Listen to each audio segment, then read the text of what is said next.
позвонили, сказали, что вот так, мол, и так, вот в мечети было такое вот происшествие. Ну, я, соответственно, приехал осмотреть, что это такое. Смотрю, здесь пытались или поджечь мечеть, скорее всего, я так думаю, или провокация какая-то, вот, под вопросом. Я сразу же позвонил в дежурную полицию. Они, соответственно, приехали через минут 30, через полчаса где-то подъехали. Помимо этого еще позвонил ФСБ. Приехала группа, провела опрос вокруг мечети у всех жителей.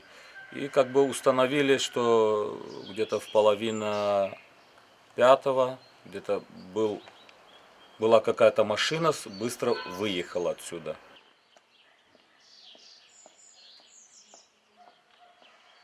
Начал нагло.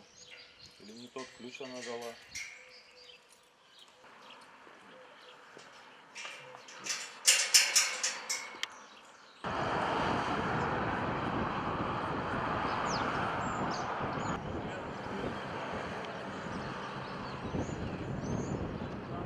Раньше до войны здесь была старая мечеть. После войны, скорее всего, это было разрушено, и на этом месте восстановлено, ну, построили магазин.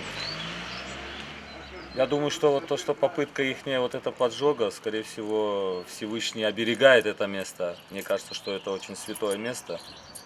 И из-за этого у них не получилось поджечь. Потому что они пытались и на крышу кинуть бутылку.